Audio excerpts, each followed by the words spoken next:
Hello students. तो एक महत्वपूर्ण जानकारी आप लोगों के सबके लिए मैं साथ में शेयर कर रहा हूँ जो यूपी स्कॉलरशिप 2021-22 से संबंधित है। चाहे वो रिन्यूअल वाले स्टूडेंट्स हैं और चाहे वे फ्रेश कैंडिडेट हैं, ये सभी के लिए है। और इस बार ये खासकर 2021-22 के लिए इसको ध्यान रखना है सभी स्टूडेंट्स को कि हम समझना क्या है कि your Aadhaar card is seeded with NPCI. ये जो एनपीसीआई है इसका क्या मतलब है इसको समझेंगे।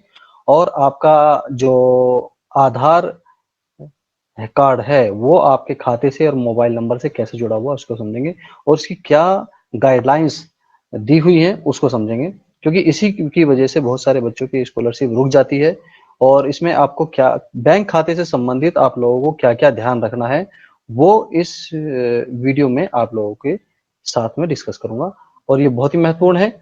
सब बच्चे, चाहे वो पॉलिटेक्निक के स्टूडेंट्स हैं, चाहे 9th 10th 11th 12th कोई भी क्लास के बच्चे हैं, अगर वो यूपी स्कॉलरशिप 2021-22 का फॉर्म फिल कर रहे हैं, रिन्यू कर रहे हैं या फ्रेश एप्लीकेशन दे भर रहे हैं, तो उनको ये खाते से संबंधित जो जानकारी है वो बहुत इसमें आप लोगों को ध्यान में रखनी होगी। अदरवाइज क्या होता है कि बहुत सारी छोटी छोटी जानकारियों की वजह से स्कॉलरशिप रुक जाती है, तो वो ना हो। तो इसको हम समझते हैं। चलिए, इसमें कुछ पॉइंट्स है जो हमें डिस्कस करने हैं। तो वो ये है कि सबसे पहला पॉइंट जो इसमें दिया हुआ है कि आधार नंबर से लिंक खाता एवं एनपीसीआई में सीडिंग अनिवार्य है। ये जो हमारा आधार कार्ड होता है वो आपके खाते से लिंक होना चाहिए, और जो खाता है वो एनपीसीआई में सीडिंग होना अनिवार्य है। और ये करता कौन है? ये बैंक करता है। जब भी आप बैंक खाता खुलवाएंगे या पुराना आपका खाता है तो आप उसको ब्रांच में जाके ये चीजें करा लें कि हमारा जो खाता है वो एनपीसीआई में सीडिंग कर दें। इससे क्या होगा कि जो आपकी स्कॉलरशिप है वो रुकेगी नहीं, और आपकी स्कॉलरशिप आने के पूरे पूरे चांस हो जाएंगे। क्योंकि इस बार कुछ बच्चों की स्कॉलरशिप इसी कारण से रुकी भी है। आगे क्या लिखा है कि इस कार्य को संबंधित बैंक शाखा में से अनिवार्य रूप से कराएं, अन्यथा की स्थिति में ट्रांजैक्शन फेल होने की संभावना रहेगी। तो ये अगर नहीं होगा तो कुछ बच्चों का ट्रांजैक्शन फेल हुआ है, मैंने देखा भी है। तो स्टेटस में दिखाता है कि पहुंच गई है लेकिन खाते में नहीं आती है। उसका कारण यही है कि कहीं ना कहीं हमारा बैंक से रिलेटेड जो खाते के साथ चीजें होनी चाहिए वो नहीं है। तो ऐसा नहीं होना चाहिए, वो जानकारी आपको इसमें होनी चाहिए। तो ये जरूर इसमें करा ले। वित्तीय वर्ष 2021-22 में छात्रवृत्ति का भुगतान आधार नंबर से जुड़े खाते में ही होगा।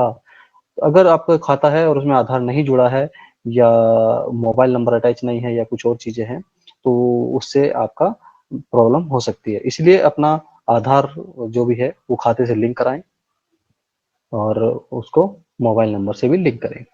दूसरा जो इसमें पॉइंट है वो ये है कि अपना आधार लिंक बचत बैंक खाता बैंक खाते में लिंकिंग एवं एनपीसीआई में सीडिंग के साथ होना चाहिए। संचालित रखें, इसको संचालित रखना है आपको। न्यूनतम बैलेंस बनाए रखें। जो भी आपका सभी बैंक की अलग अलग कुछ न्यूनतम बैलेंस रखने की कंडीशंस होती हैं, उसको वो आप फॉलो करें।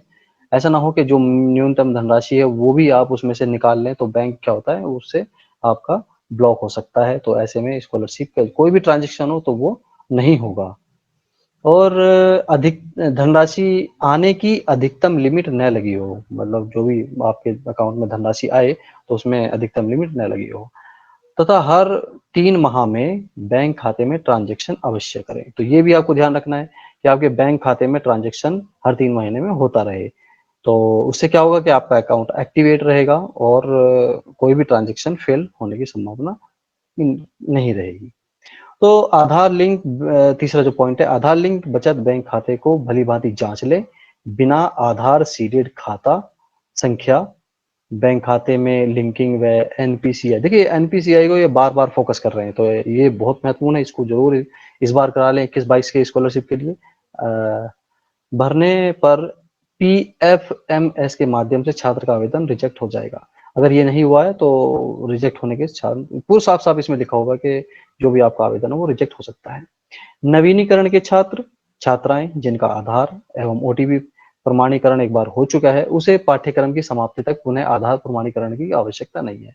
तो आधार प्रमाणीकरण एक अलग प्रक्रिया है। जो भी आपके जब आप फॉर्म फिल करते हैं तो वहां पर आपको आधार प्रमाणीकरण करना पड़ता है।